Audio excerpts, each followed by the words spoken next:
So, welcome to Crystals 101, lesson number 2. This is ethical crystals with bonus cat. I'm not feeding you again. You've got food. Go away. This class is presented through the Urban Conservatory Discord server. It's free. You get the fruit of my knowledge and information and obsession with pretty shiny rocks. Yes, thank you for climbing in my lap. Just stop yelling in the microphone. Let me present you with a trigger warning up front at about the halfway point in this lesson. Because we're discussing ethical crystals, we're going to wind up having to discuss the unethical acts that some people undertake in order to get crystals into your hands. So, if you're in a fragile headspace, if you're not comfortable, you can skip that part. So, warning for some really, really, really bad things. The cat said trigger warning. The cat said, feed me again. I want more food. When we talk about ethical crystals, what are we talking about? Okay, we have to back up like 5 steps before we can even get to what's an ethical crystal? Because first we got to talk about what's an ethic. What's a moral? And why do we care whether or not our crystals are ethical? Crystals can't act, therefore they're morally neutral. Obviously. Ethical crystals, because we want to live in accordance with our own moral guidelines. Your morals are the rules that you use on a personal level to decide what's right and what's wrong. I will come to that. Ali asked, would they store negative energy if mined unethically? Depends. Put a pin in it. Coming back to that. Consumption of goods can be a moral act. It can be right or it can be wrong. There's a delicacy that some people really want to consume. And it was made illegal because it involves acts that various people find immoral or wrong.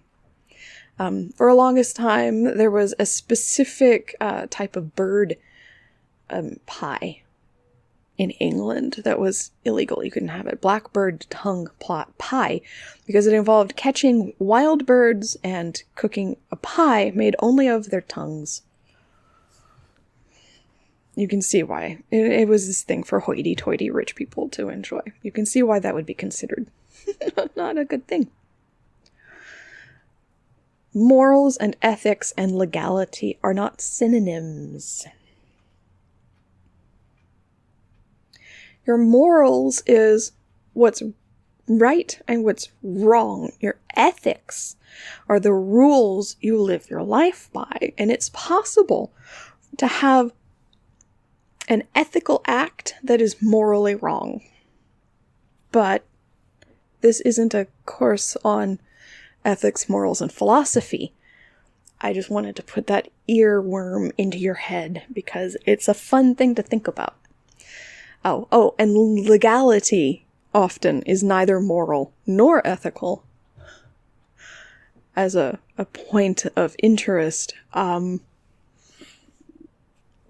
trigger warning, slavery was legal and for the longest time considered morally and ethically correct. So morals, ethics, and the law can change over time, which is why now we talk about ethical crystals. When I started collecting rocks, nobody talked about ethical crystals. It wasn't even a concept.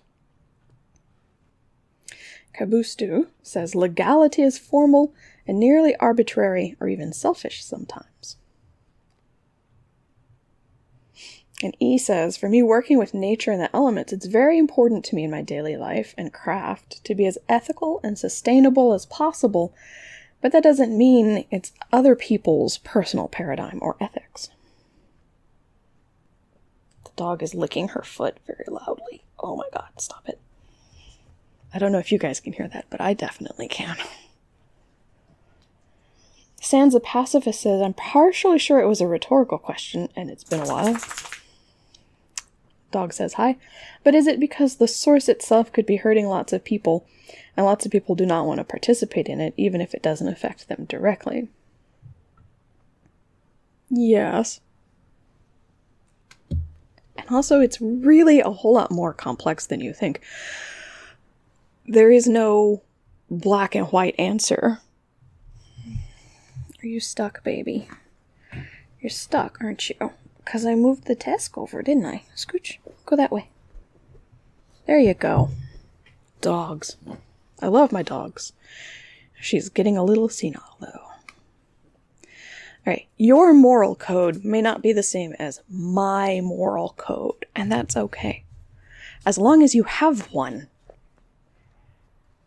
Human beings need to have some way of deciding what's right and what's wrong, even if your moral code doesn't line up with anybody else's. Otherwise, you're basing your decisions moment to moment on which way the wind blows? That's one method. There have been a couple of movies out there about, what happens if you can only say yes to anything somebody asks of you. So instead of making a decision about whether or not you're going to do something based on a moral code, the answer is yes.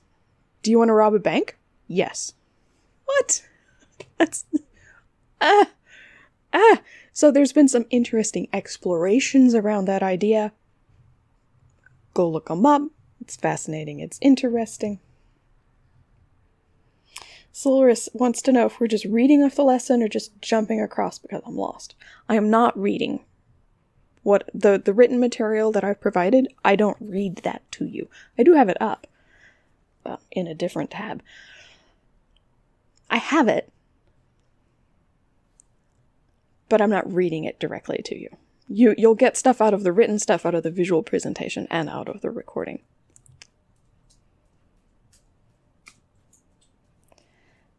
Morals are all about right and wrong. It is personal and subjective. Subjective means it is from your personal point of view. It's not objective, which means it's from the point of view of everyone else, or everyone combined would be an objective point of view. When we're talking about things like morals and ethics, anybody who says, well, objectively, I know what the right thing is, that person's full of fermented baloney. There is no objective, absolute right or wrong. It's a personal thing that every individual must confront, whatever the question is, for themselves and decide for themselves, from their own point of view, what's right and what's wrong. Yes, Grim Reaper, this class is being recorded. Yeah, I record my mic, and I'm not listening to whatever's happening in the voice. I can't hear you. I turned the speaker off. And Carrie says, I'll be honest, wasn't expecting a full philosophy lecture. I like to cover all my bases. It's how I roll.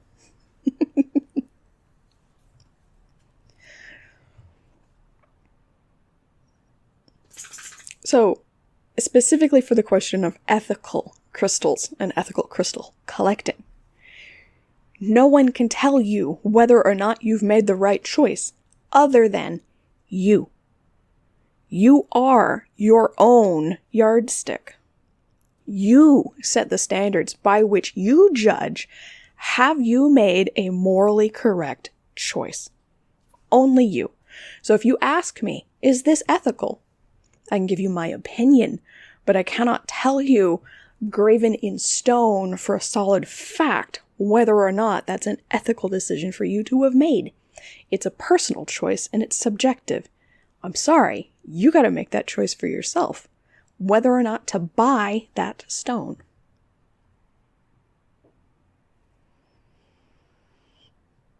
He says everything at UC is philosophy, shadow work, or both.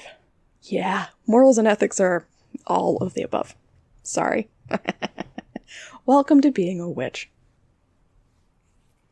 Under capitalism, we've got survival economics and ethical economics, and sometimes those two things are not the same. They don't touch. They can, but they frequently don't. By survival economics, I'm talking about the economic forces that push people to do things that are unethical. Money is the root of all evil. Yeah, unfortunately, it probably actually is. Money and the need to have money to pay your bills, to pay for healthcare, to pay for a roof over your head, to buy food. Money drives a lot of deeply unethical behavior. But just because money drives a lot of unethical behavior doesn't mean that you can look at the people who do those actions and judge them. When it comes down to whether or not you get to put food on the table, you might do some unethical things. Ethical economics redistributes the cost of goods in ways that often will price luxury items out of reach for people who are at a subsistence level income. That's another dog who's barking in the other room. You get to meet all the animals tonight. So when it comes to crystal ethics, what are some points to keep in mind? The source. Where did it come from? Where's that stone from? How did it get from point A to point B? How was it mined? The mining method. How was that thing taken from wherever it formed somewhere on our beautiful spinning green blue marble? How was it extracted from the earth? What's the cost there? And your personal need. Do you need it? Maybe. Maybe you just want it. But that's yet again a different conversation to have, because then we're talking about needs and desires. Okay. I've already stewed your brains enough with some ethics. Let's move on. The crystal market. From wherever that stone formed to your hand, every step along the way, every single time that stone has changed hands, it adds cost to you. So, the miner, the gem cutter, the wholesaler, the seller on Etsy, to you. That's 5 transactions. Every time that stone doubled in value. So look at your end price. If you paid $10 for a stone, it means the Etsy sellers paid $5, which means the wholesaler paid $2.50 for it, which means the gem cutter paid a whole $1.25 for it, which means the miner got like 75 cents.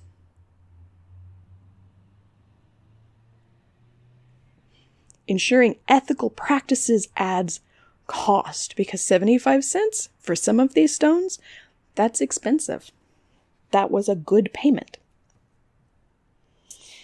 Over in the chat, E says, hot take, lab-created gems are valid for your craft and tend to be more ethical. They do indeed. They have the same crystalline structure, they have the same mineral content, they have the same energy, the same vibe, and I love them. I love lab-created stones. Symbols, or, hey, KC? I don't know. I can't read that. It's too frilly. Symbol says, so it's subjective that white sage and Palo Santo being unethical is subjective. Is there a difference between a widely agreed upon ethical and just personal ethics?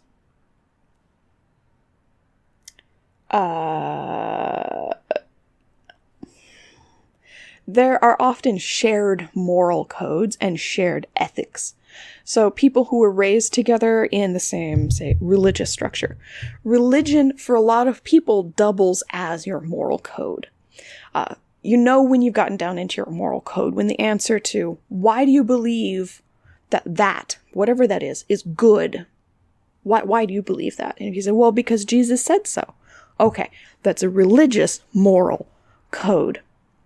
So when it comes to things like white sage and Palo Santo being unethical, it's a moral judgment on my part and on the part of a whole lot of other people as well. You can disagree with that. You can decide that it's perfectly ethical for you to use these things. Go nuts. It's your ethical code. Your behavior as a result of your morals and your ethics can and will bring you into conflict with other people. If you think it's perfectly morally and ethically a-okay to, if you can eat hamburgers, you can eat cat burgers, right? You can go get a cat and turn it into a hamburger. Morally and ethically, it's, sure.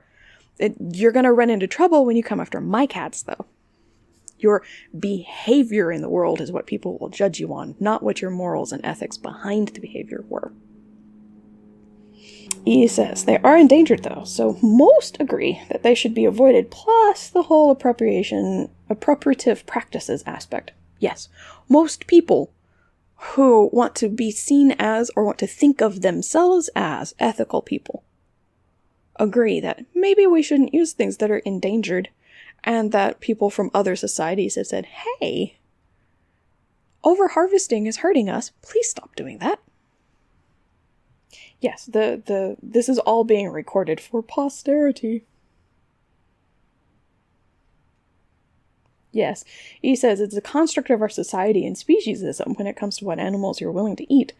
It's normal in other places, and in some places our hamburgers is eating a sacred animal. Yes. Context matters. Back to crystals. Buyer beware. Do your research. Do your due diligence. When it comes to buying a crystal, or buying a car, or buying a house, or buying a shirt from a store, or buying waffle fries from Chickfila. Be an informed consumer so that you know what you're putting your money into.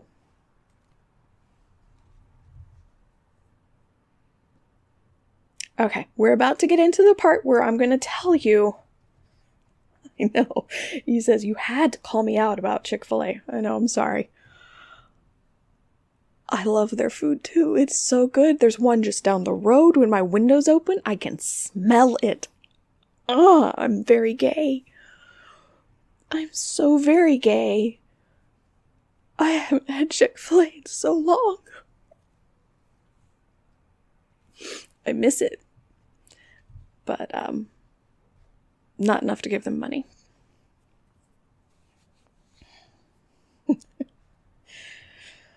So we're about to talk about the unethical practices in the wellness and crystal community.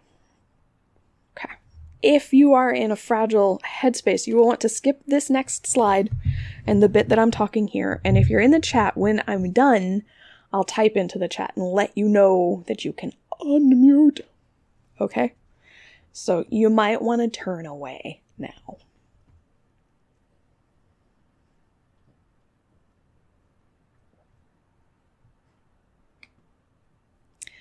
Unethical practices when it comes to crystals in the world. We're talking some pretty massive ethical issues, moral things that are wrong. And this is, of course, personal and subjective, and I'm judging.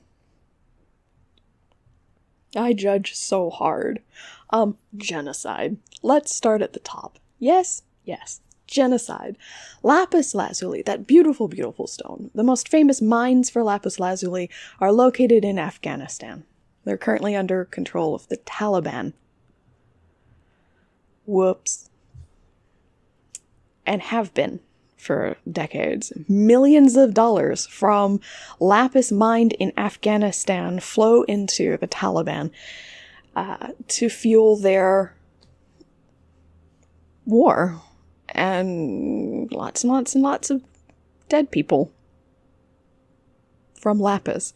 Which is why, if you want to buy something new that has lapis in it, ask where it came from. Ask how old it is. If it's older than 25 years, you're good. If it's new lapis, ask where it comes from. If it came from Afghanistan,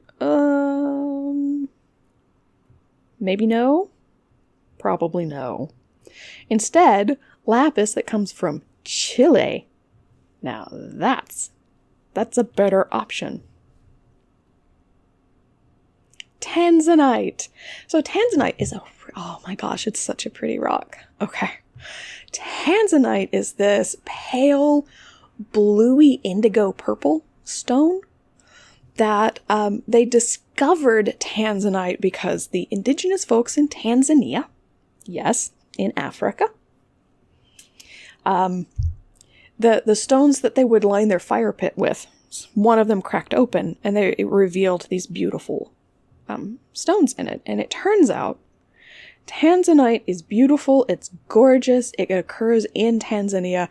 You get that pretty bluey, purpley tone to it when it's treated with heat. So only after it had been used in the fire pit did it reveal that gorgeous color. As soon as tanzanite was discovered, as soon as the West saw it and went, "Oh, that's beautiful," war broke out over tanzanite. It's possibly bloodier than diamonds are. Speaking of bloody diamonds, blood diamonds. The Kimberley Accord is an agreement made amongst most people, most sellers and jewelry buyers and sellers in the West to only buy diamonds that have been certified conflict-free. That's what the Kimberley Accord is. It's named after the largest diamond mine in the world, the Kimberley Diamond Mine, which, by the way, is like this enormous pit mine in Africa. Google it. It's terrifying. Unfortunately, as soon as the Kimberley Accord went into effect and people went, "Ooh, yay, this is great. All of my diamonds are now ethical again," a burgeoning trade in forged Kimberley Accord paperwork immediately cropped up. Artificial diamonds, A++, highly recommend. They're clearer, whiter, fewer inclusions, like no inclusions. They are perfect diamonds. Originally created for industrial purposes, they're gorgeous. Go for an artificial. Go for a made diamond. So much better. Moissanite is the technical name for it, and it's a silica carbon. Oh, it's so good. Jesus, monkey? Doggy, why did you do that right directly behind me? Good answer. Oh. Okay. Ivy said, why not lapis lazuli from Afghanistan? The Taliban. That's why. Allie says, what would you do if you're either unknowingly bought or been gifted unethical crystals? I'm going to tell you in a minute. I want to get through this slide so we can go further. And E wants to know, would a diamond pre-like 1910 be conflict-free? Maybe. Maybe. Depends on where it came from. Diamonds come from all over the world. If it comes from Africa, however, it has been tainted by colonialism. Child exploitation. So watermelon tourmaline from Madagascar. The picture that I'm showing you, by the way, on this slide, that's watermelon tourmaline from Brazil. Here's the difference. The watermelon tourmaline from Madagascar, watermelon tourmaline, because of the way that it forms, it tends to form in areas that are incredibly muddy with heavy clay soils. not in caves. They're in pegmites deep, which is it's a geological term, a cavity underground. So to get to it, you have to, especially in Madagascar, you have to tunnel down through like a worm to find the pegmite, to bust it open to get the tourmaline out, which is why this is under child exploitation. Watermelon tourmaline, especially from Madagascar, it's beautiful. Oh my gosh, it's gorgeous. Big, huge chunks of watermelon tourmaline. It's the prettiest thing you've ever seen in your life. And it was pried out of the mud by children as young as 10. You can get around child exploitation by checking for child labor laws. Most of the places that have really good gem mines don't have child exploitation laws on the books. Therefore, you cannot guarantee that they weren't mined by children. Ecological devastation. There are strip mines. Like the Kimberley mine is a pit mine. Slightly better than a strip mine, but not by a whole heck of a lot. Look for anything that comes with gold. Gold is often strip mined, because gold occurs alongside quartz a whole lot. So most, like if you get a big chunk of quartz that's got like a little bit of gold ore running through it, okay, those are often shaft mines. Strip mining for amethysts, other quartz varieties. There's also toxic minerals, any of the copper ores and copper minerals. So, cuprite, malachite, azurite, any of those, toxic. The runoff from the mines, bad news bears. There's also health issues that come along with crystals and mining. The miners often wind up injured or sick as a result of the toxic working conditions. And if they're children, slightly squished if the tunnel collapses. Also, gem cutters or lapidary artists suffer from a thing called silicosis if they're not given personal protective equipment. Silicosis arrives from silicone or silicon, so because most rocks are silicon dioxide. SiO2. Aerosolized when in the polishing process or the cutting process and then breathed in, it lodges in the lungs, and much like asbestosis, can cause lung cancer. Okay, so that I went as fast as I could. So that was the unethical practices that, if you're not careful, that's what your money is supporting when you buy pretty rocks. Okay. Let me tell the chat room. Undeafen. Kabooster was trembling in chemist. But is it as toxic as the internet? Yes. Okay. Do you... Alright, let me answer Ali Cat's question. What would one do if you've either unknowingly bought or been gifted unethical crystals? Cleanse the stone. Cleanse it as best as you can. And I would continue to use it because the harm has been done. The harm it's done. I've got diamonds, Because people in my family are like, oh, you like rocks? Here, I bet you diamond earrings. And I'm like, great, my ears are gauged. I can't wear that. Thank you. Thank them for it. It's the thought that counts. And then do your best as you can going forward. I also, I make donations. So diamonds, I make a donation to Médecins Sans Frontières. So Doctors Without Borders.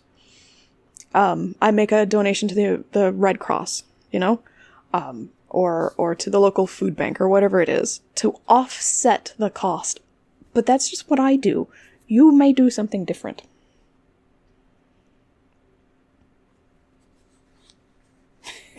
He says, my old computer appreciates me not having to watch the stream. Yeah, I'm usually on my tablet, and it laughs at the streams and goes, "You want to follow along?" No. Yeah, if you've been given something, just keep it. Make a donation, to offset, just like a carbon offset.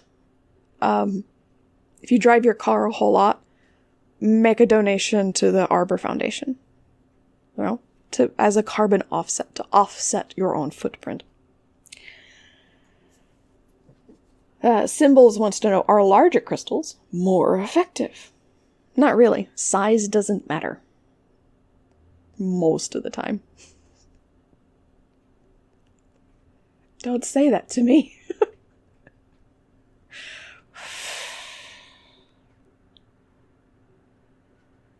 Yeah. Allie says, my lovely grandpa decided to buy me some crystals that I traced on Amazon to come from not great places. Yes. Remember, the more ethically sourced your stone is, the more expensive it's likely to be. If it's cheap and on Amazon, it's carrying a pretty hefty load of questionableness. Do you need crystals? The law of correspondence says no, you don't. Remember, the law of correspondence is one of the Hermetic laws. As above, so below. That like carries the energy of things that are similar. So if a stone has a correspondence to fire and Mars and expulsion energies, so like banishing and exorcism energies, what else is like that? When you're building a big spell, you want to stack a whole bunch of different things that all share the correspondence with your intent for the spell. So if you're like, I'm going to make a thing that will keep demons away. Okay, sure. If that's your thing, that's your thing. So you're like, I'm going to put in a big ol' fire opal. Great. That's great. Because fire and Mars and expelling things. Wonderful. I'm here for it. And basil. Great. And dried beans. Okay. That's awesome. And a quartz. Oh, okie doke. But if at any point you run into where you don't have the ingredient you envisioned for whatever your work is, you can substitute it through the law of correspondence. Do you need crystals? No, you don't. And also, Cap says, remember Agrippa, this stone is moonstone because it's kind of off-white. I mean, I like moonstone. It's a very pretty rock, but also Agrippa. So because of the law of correspondence, if you're like, I just really need a ruby at the center of this. Okay, get a really nice piece of paper, right? Draw a ruby on it. Label it ruby. It's a ruby. You can do that. That's what the heart of correspondence and sympathetic magic is. You don't have to run out and buy $500 worth of really fancy rocks. You don't need them. You can get by with a piece of paper. Kabusto's like, is that an opal? Yes, that's an opal. That's a fire opal. I googled that image. I have some opals, but none of them are quite that pretty. I can't photograph them so they look that nice, but I have opals. I love them. Also, oh, that ring? That's a Mystic Fire Topaz, isn't it? I think.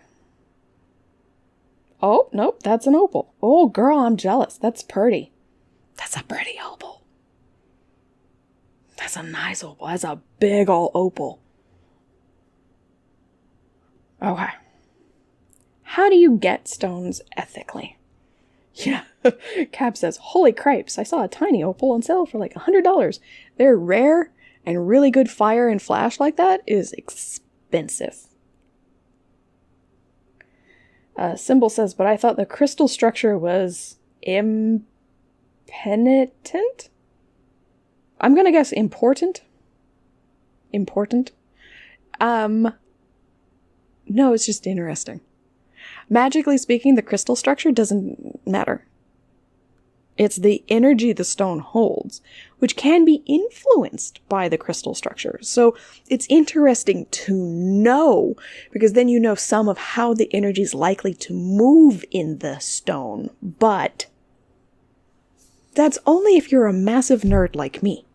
If you're not a giant freaking nerd, it doesn't matter.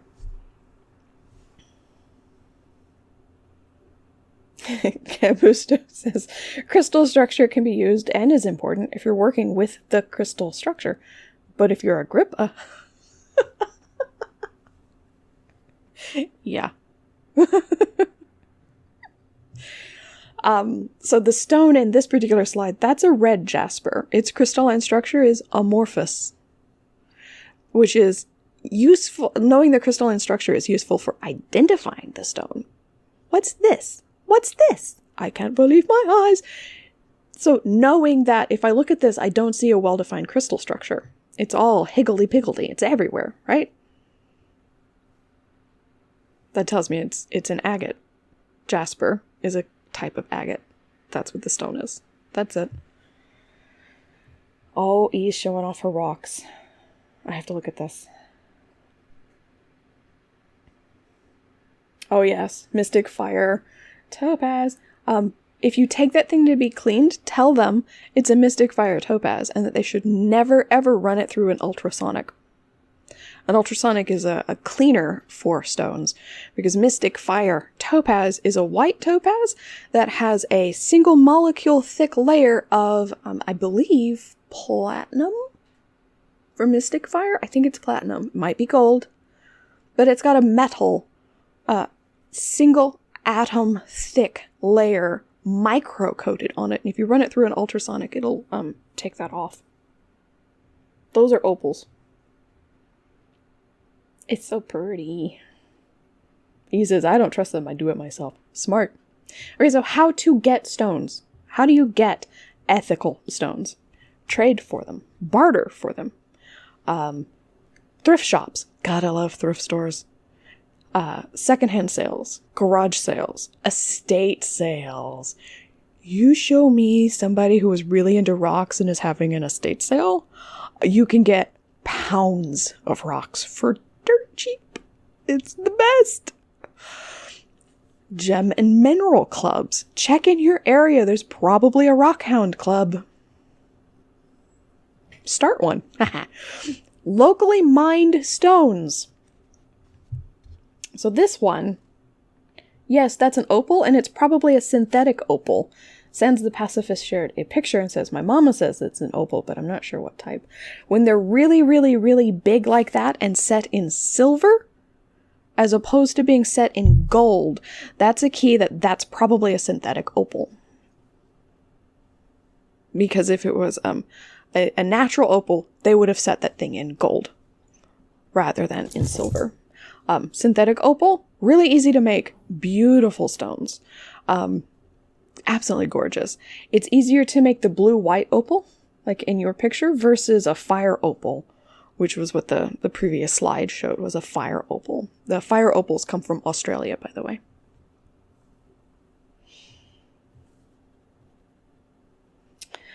Okay, so locally mined stones. Pay attention to where you live, because odds are good there's some pretty cool rocks that come from nearby you. I'm in Texas, kind of in the middle. Texas is renowned, the area that I'm in, for petrified wood.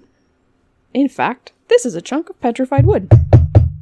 And I picked it up out of the alley that runs behind my apartment building, like 2 weeks ago. Pried it out of the mud, brought it home, washed it. It's gorgeous. I love it. Petrified wood. It's everywhere. Pardon me. Please get off the counter. I'm not feeding you right now. Get off the counter. Get down. Don't make me get the squirt bottle, because I will. Oh, she's not even afraid. She's like, that can't reach from there, Mama. Alright, but don't eat my bread this time, okay? She chews through the plastic bag and eats my bread. It's very annoying. Ooh, Bread Sensei says, I think there's a rock club at my local 4-H and they have a bunch of pictures of locally sourced stones hanging up on the walls. I can absolutely guarantee you, there are rocks in your area.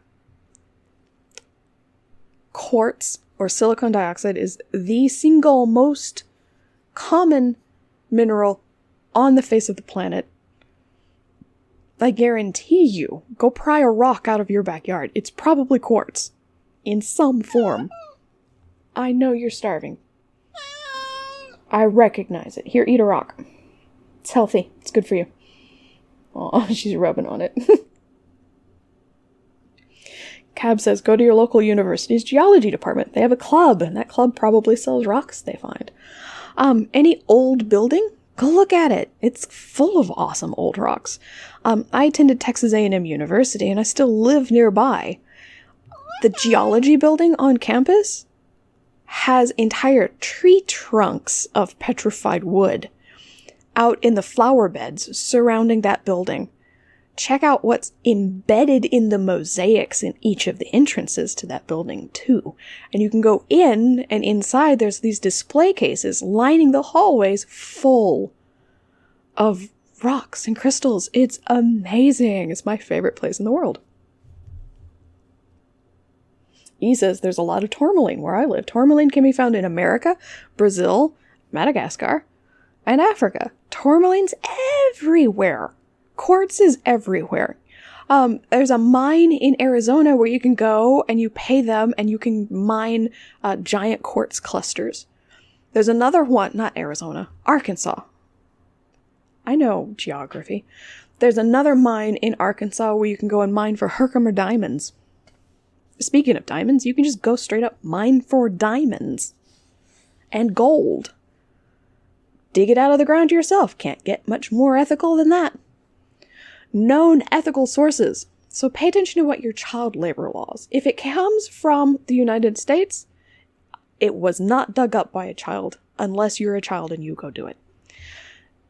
The United States has child labor laws that prevent us from using kids to go dig up pretty rocks. You also want to look to see what are the ecological protections surrounding things like shaft mining, pit mining, and strip mining, because that might sway your purchasing decisions. You'll also want to check whatever source you're buying from. Ask them, are your stones ethical? And then pay attention to the answers that they give. If they say, yeah, oh yeah, they're really ethical. Okay, do you know the miner? Like, where'd you get the stones from? If they can't answer that kind of question, if they can't tell you where it came from, they bought it from a wholesaler, it could have come from anywhere. The closer you get to the miner, the more likely you are to find an ethical stone. Isla says, things mined in my area. Gravel. Oh, but gravel? Gravel can be a schist, it might be a chert, it could be a feldspar. There's all sorts of things. Is it a metamorphic? Is it a sedimentary rock? It's probably not a sedimentary rock. It's probably a metamorphic stone. Come on. Gravel is fascinating. There's some pretty stuff. Buy a rock tumbler. Tumble your rocks. So, you have an exercise for this week. Yes, and E says, if you have a diamond anything, look at the correspondences. Diamonds are powerful. I like to go to thrift stores and buy old jewelry, and then I pry the stones out of the settings, and you can sell the metal to, those we buy gold places, and keep the stones. We won't discuss how many of my loose unset stones I got that way. A bunch. I got a bunch that way, okay? Also, my aunt keeps sending me all her broken jewelry. I don't know why. She just does it. So, that's fun.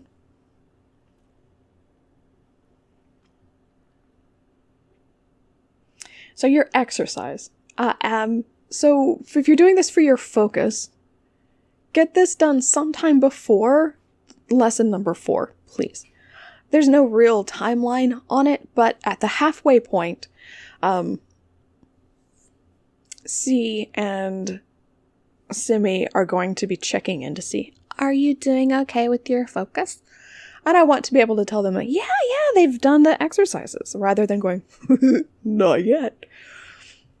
So this is exercise number 1. Do an inventory. What do you already have? Before you get this idea in your head that I should go buy a rock. Really? Do you already have one? Do you know? Do an inventory. Just do a little quickie inventory. Kabustu says, I have 1 cubic zirconium diamond. My parents got it when I was a kid for Christmas. I was destined to end up here. Hey, cubic zirconia is actually a really powerful and interesting stone. You should look it up. It's cool. A CZ. Marga says, if you don't track your focus, can you still take leveled classes? You can. There isn't a level after this yet. Dun dun dun. Yet. Make a list. Be sure to look at things that like carved little stone tchotchkes. Odds are good. That's Mexican agate. I would bet you dollars to pesos. That's from Mexico, and it's probably agate. And if it's not, it's from China, and it's definitely agate. I've got carved stone chalcedony boxes that were imported from Mexico that I got at a thrift store that still had the label and paperwork inside. I was like, ooh, that's a pretty box. Ooh, it's made of stone. Ooh, it's got paperwork. For 50 cents. Seashells kind of count. You can get a lot of seashells at a thrift store. They're often sold in like these giant jars because people use them as decor in their bathrooms. Wash them. They're fine. This is fine. Pretty rocks. All sorts of stuff. Jeannie says, does the inventory have to be a full inventory? I have way too many rocks from gem mining. You can do your inventory in visual format. Line them up, take a picture. This is an exercise in you recognizing what you have before you go buy more. This is for mindful consumption, and which is a step towards an ethical consumption. My rock collection is in the multiple sets of 50 pounds plus. I've got a lot of rocks, okay? I go rock hounding. I pick up pretty rocks out of the alley out back. I got a lot of stuff, okay? Yes, I also have cats. There's a bunch. Multiples. Manys. Yes, that's probably a rock. It looks like carbonite. Alex says, if we have multiple pieces of a kind of crystal, do you want us to write how many? That is up to you. This is your inventory, and I'm not grading for completion or thoroughness. This is an exercise for you to recognize what you already have on hand. And like, if any of it makes you go, oh, I could use that in a spell. Great, good. Yes. Use what you already have, rather than mindlessly acquiring and consuming more and more and more. Kabustu says, I've heard a lot of stuff with iron in the Fae, but that might be beyond the scope of this class. Iron is associated with Mars. Iron is associated with Mars, and yes, it has lots of mythological stuff going on with the Fae. So if you wanted to make part of your inventory to go through and figure out how much metal you've got, sweet. Iron horseshoes, nails. They were tearing down a church, okay? It was already in pieces. I didn't break the church. Somebody else broke the church, but some friends of mine and I went in there and got, some bricks for brick dust. And there were some old iron nails laying around too, so. Correspondences. So that's your exercise. I might figure out how to post it as an assignment in the Google Classroom. I don't know how to do that yet, so this is a learning opportunity for me, and if I do, I'll let you guys know. That looks like selenite. How can you tell what types of gems are in your jewelry? Because some of them I know are made of gold, but others I have no clue.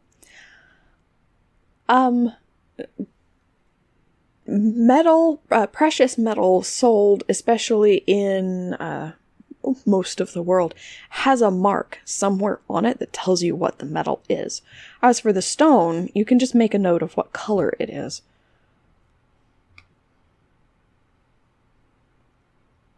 Pretty rocks. Because pretty rocks. That was your assignment. I also have a whole bunch of resources. They've been shared in the written material. They'll be at the end of the visual presentation here. I may have gone a little bit overboard, but if this is the kind of stuff that makes your brain go, ooh, that's what I distilled it from. Morals and ethics, the dilemma of ethical consumption. That one is specifically talking about, survival economics and stuff. There's so much. It's a lot. It used to be green and then turned clear. Oh, it might be tourmaline then. That could be a tourmaline that got left in the sun. Hey, guess what's UV reactive? Okay. Whew. Look at that. I got in at the wire. Sans wanted to know if it's okay if they message me with earrings. Yeah, sure. I can try to identify stuff. Kabustu says, living in a post-scarcity world with pre-industrial laws. Yeah. Living in a post-scarcity world with pre-industrial laws and capitalism. Ugh. And Simi says that, I can't tell you how much I appreciate when teachers cite their sources in doc. It makes my heart and brain happy. I often want to find out. I'm like, how do you know what you know? Says who? Cite your sources. Always cite your sources. Well, there's my sources. Have fun reading all that. You will not DM me for attendance. This time it's based on the assignment, the exercise. Don't send me a DM. I'm not tracking attendance. I am now tracking the exercises. That's what gets you credit for your focus. So thank you guys for listening and attending class and being so good and attentive and bright-eyed, eager-tailed, bushy-tailed people. You're so good. I love you. I love you all. You're all so good. He says, the way I'm about to do the most for this assignment. Good. I'm not grading for completeness or for content. Just that you did it. Just that you glanced at what's in your house and went, wow, I have more than I thought, because I guarantee you have more than you think. There's so much. It piles up. It collects. Thank you guys for listening. We'll be back in the next week. I believe we're doing,